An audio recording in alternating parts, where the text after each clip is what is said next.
തുടങ്ങിയിട്ടില്ല, തുടങ്ങിയിട്ടേ ഉള്ളൂ. ഞാൻ നിന്റെ കാല് പിടിക്കാം, ഇനി ഒന്നിനും പോണ്ട. മര്യാദയ്ക്ക് എവിടെയെങ്കിലും പോയിരുന്നു. ഇത് ഞങ്ങൾ ആണുങ്ങൾ നോക്കിക്കൊള്ളാം, നിങ്ങൾ ഇടപെടണ്ട. മാറിക്കാൻ വേണ്ടടാ, എനിക്കണ്ടടാ, എടുത്തോണ്ട് ഓടി. ഇതൊക്കെ നാണമില്ലടാ നിനക്കൊക്കെ. ഇനി അവന്റെ കയ്യിൽ നിന്ന് കൊണ്ടുകൊണ്ട് വന്നിരിക്കുക. അങ്ങളെ ഞങ്ങളാരും അവിടെ വേണ്ടടാ, കൂടുതലൊന്നും പറയണ്ട. അടിച്ചൊതുക്കാൻ പറ്റിയില്ലെങ്കിൽ തട്ടിക്കളയടാ. പറയാൻ എളുപ്പമാണ്, പക്ഷെ പെട്ടെന്ന് നടക്കുന്ന കാര്യമാണോ? നടക്കും, നടത്തിയിട്ടുണ്ട്, ഇനിയും നടത്തും.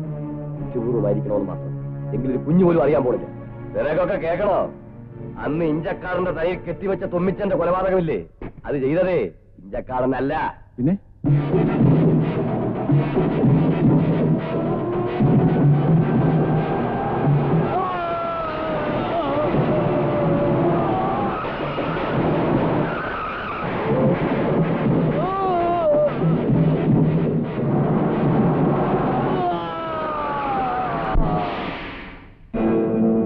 അന്ന് ഞാനത് ചെയ്തില്ലായിരുന്നെങ്കിലേ ഇഞ്ചക്കാടനെ പോലെ മറ്റൊരു ശത്രു കൂടി നമുക്കുണ്ടാകുമായിരുന്നു, തൊമ്മിച്ചൻ. അങ്ങനെ വേണ്ട, ഇനി നീയൊന്നൊരു ചുക്കം ചെയ്യണ്ട. ഞാൻ പറഞ്ഞ പോലെ അങ്ങ് നീങ്ങിയാ മതി. ഇനി ചാക്കോച്ചത് കളി കളിക്കാൻ പോവാ. ഈ പെരുന്നാളിന് പ്രസിഡന്റ് എഴുന്നള്ളാൻ ഇഞ്ചക്കാടൻ കാണില്ല. രാവിലെ തന്നെ തിരിച്ചെന്നോ? ഇല്ല, ഒന്നുമില്ല. അപ്പച്ചൻ നമ്മുടെ പുറകെ തന്നെ ഇങ്ങോട്ട് പുറപ്പെട്ടതാണെന്ന്. എങ്കിൽ പിന്നെ ഇത്രയും സമയമായല്ലോ. നീ വാ.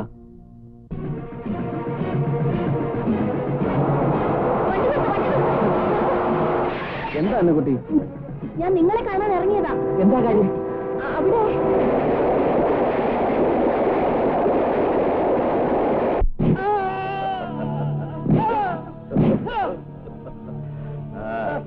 തനിക്ക് സന്തോഷിക്കാം.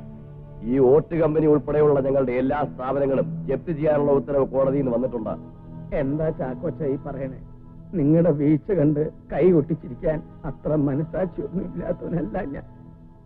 തലമുറകളായിട്ടുള്ള വൈരാഗ്യമൊന്നുമില്ല നമ്മൾ തമ്മിൽ. എന്ന് ചുങ്കത്തറയിലെ തൊഴിലാളി ചുങ്കത്തറക്കാരോട് തന്നെ മത്സരിക്കാൻ തുടങ്ങിയോ അന്ന് തുടങ്ങിയതാ ഇതല്ല. സ്വന്തമായി തുണിക്കട തുടങ്ങാൻ പോണ തീരുമാനം അവസാനം വരെ ഒളിച്ചു വെച്ച് വലിയ സമർത്ഥരാകാൻ നോക്കിയില്ലേ? അന്ന് ഞങ്ങളെ പിന്നിൽ നിന്ന് കുത്തിയതിന്റെ പകയാ കാര്യങ്ങൾ ഇവിടെ വരെ കൊണ്ടെത്തിച്ചത്. ചാക്കോച്ച, തന്റെ തെറ്റിദ്ധാരണ മാറ്റാൻ എനിക്ക് കഴിയില്ല.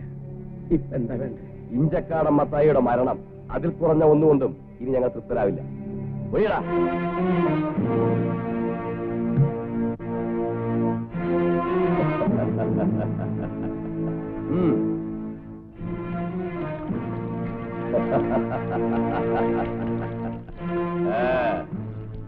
ഒരസ്ഥി കഷണത്തിന്റെ തരി പോലും ബാക്കിയുണ്ടാവില്ല. അതാ ഇതിന്റെ ഒരു ഗുണം.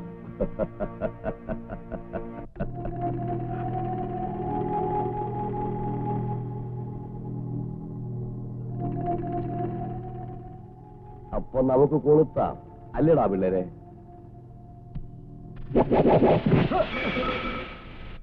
പിടിച്ചിട്ടാവരെ.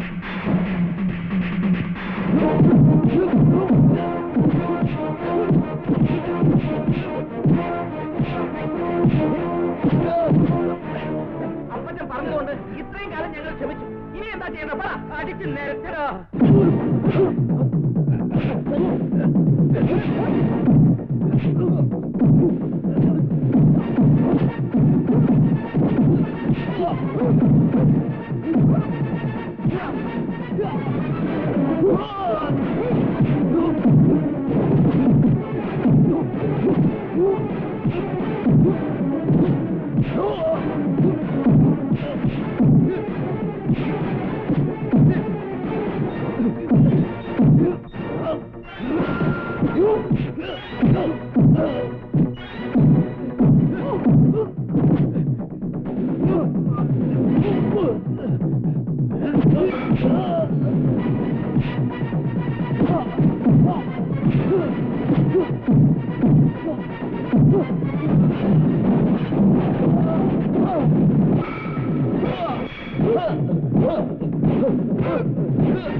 പിന്നെ അപ്പച്ച ഷെർലി പെട്ടിയൊക്കെ അടുക്കി വെച്ച് വീട്ടിൽ പോവാൻ നിക്ക.